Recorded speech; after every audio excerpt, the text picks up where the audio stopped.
Sarah Carroll. I live at 5519 Park Drive in House Springs, Missouri. Pleasant Valley is so important to me because it's my freedom, and the only time, like, I don't have other parks that I'm comfortable in or secure in that I've rode, and I know this park, and I don't have any fear or issues, and being able to have legs and be normal and fit in with everyone else and not have limitations, and just to be able to get out in nature and breathe and be just God and my horse. And I sit in the back with Bueno, and we sit in the back and we take our time and we just get away from everyday stuff and stress and chaos. And without Pleasant Valley, I would lose that, and I don't want to lose that. It's the only park I can ride in. How many years have you been riding here? Since I was 18. Okay. So, a long time. Very long time. Yeah. Are you able to use your wheelchair in the park, Sarah? No. I don't know if you can get this, but gravel is not wheelchairs' friends, and it adds about 10 pounds of drag on you and on your back. I just started dialysis, and I'm exhausted and I'm tired all the time. And getting out there is the only freedom. Being on a horse is the only thing that makes me feel like normal. The areas of the trail where the Grant, Chad, and gravel was laid, are you familiar with those areas? Yeah. Can you describe what kind of terrain that gravel and Chad was laid on, and whether it's made it easier for you with a disability to access that part of the park? Without my horse, I can't access it, even in the beginning of a stretch of imagination. And why is that? Because my horse is my legs. The gravel is just too hard. So the gravel actually made it more difficult or easier? Way harder. Okay. There's too many hills, and it's just, you can't. I pay taxes for this county. I always use that park, and I want to go into the trails and into the woods. I don't want to be at the pavilion stuck where my wheelchair keeps me.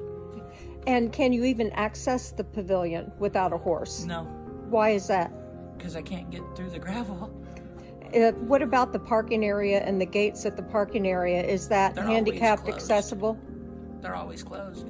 And no, they're not. There's nowhere to... It's completely unrealistic. Okay. Hi, My name is Denise Ferris, and I'm a volunteer working with the equestrian taxpayers of Jefferson County, Missouri, in their opposition to proposed Bill 19-1042, which would propose to ban all horses from county roads and county parks. We oppose this piece of legislation on several grounds, including procedural, legal, statutory, and constitutional defects. Most importantly, should the bill pass, it not only eliminates an entire group of tax-paying constituents from one of the largest horse-owning counties in the state of Missouri, but more importantly, it bans an entire group of disabled riders who have been able to use and enjoy this park uniquely over years. The recent award of monetary grants given specifically for improvements at Pleasant Valley Park were ear tagged specifically to improve ADA access, but in fact, the monies and the improvements that were made it more difficult, if not impossible, for persons in wheelchair to access the park.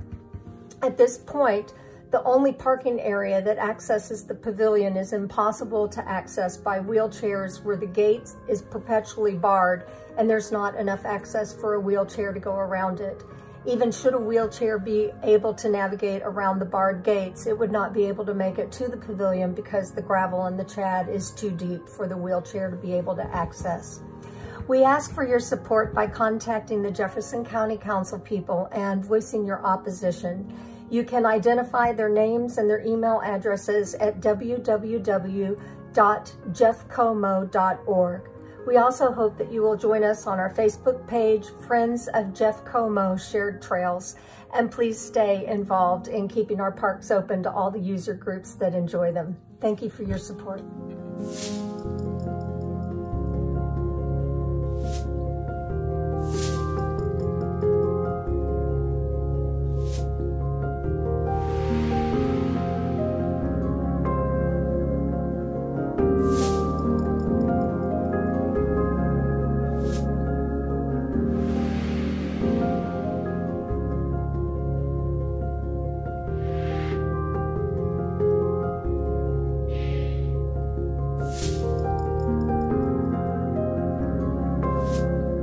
So this is the parking lot, and as you can see, there's no marked handicapped spaces. There's no handicapped mounting blocks.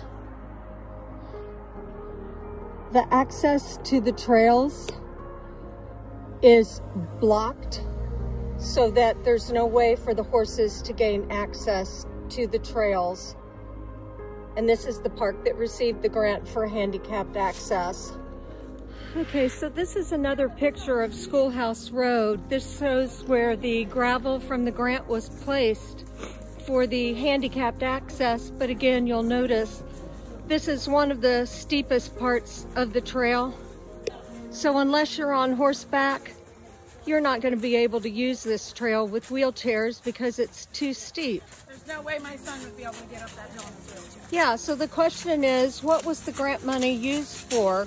$70,000 for paths. Yeah, $74,900 for handicapped accessible paths on the two steepest grades in the park. And there's no parking lot. Where the gravel was put in without any kind of water runoff engineering, which is resulting in a lot of the chad and the gravel being washed off by heavy rains.